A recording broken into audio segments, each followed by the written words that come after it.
6:45 now. We're back, and we told you we're all over the countdown to sequestration here in Hampton Roads and in Washington, and now we show you. Senator Tim Kaine is up early to talk with us live from Capitol Hill. Senator, thank you so much for joining us.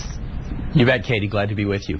Well, you're not in Newport News with the president today because you obviously have a lot of work to do there in Washington. Yes. House Speaker John Boehner said earlier he's waiting on the Senate. So are we going to see a vote tomorrow?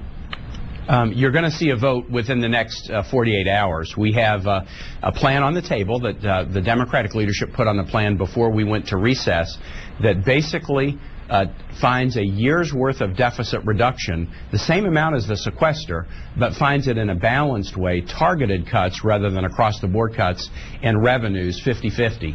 And then what that would do is get us through year-end. We're writing the FY 2014 budget right now. I'm on the Budget Committee, and we have a meeting today.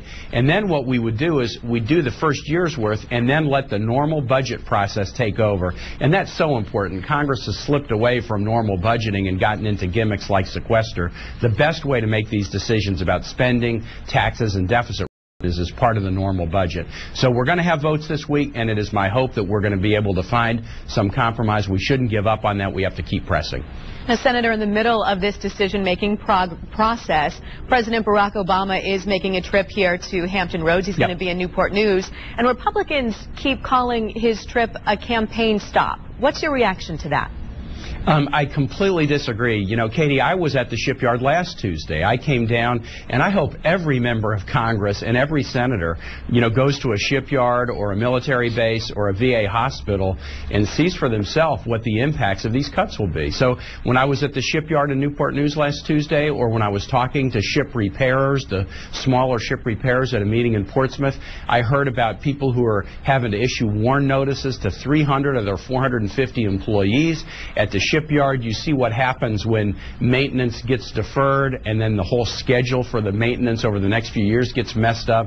We can't afford to jeopardize our economy, jeopardize people's jobs, and weaken our national security because Congress won't work together. So when the president goes, and he's going to have Congressman Scott and Congressman Ridgel with him, what it does is it shines a spotlight on the real consequences of congressional gridlock, and I hope that will create a sense of urgency to find a solution.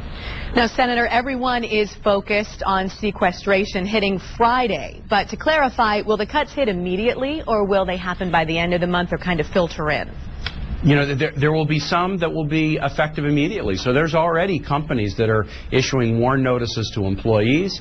The DOD, just one piece of sequestration is furlough of DOD civilian employees. 90,000 in Virginia are going to get furloughs that could start as early as the end of March, and they could be furloughed as often as once a week for 20 weeks.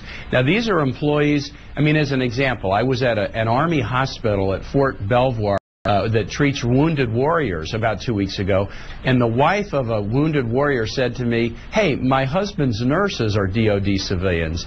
They're you know, strong care is part of the way that he's going to get back to health, and are they going to get furloughed?" This is a big deal, and there's no reason we should let March 1 come without finding a path forward. The elements of the compromise have been on the table for 2 years. I think the right thing to do is find targeted spending cuts and find revenues as well so that we can reduce the deficit but do it in a smart way. All right, Senator Tim Kaine, live in Washington, thank you so much for joining us today. So many people on edge because of sequestration, hoping Congress can reach an agreement soon. Again, thank you. Absolutely, Katie.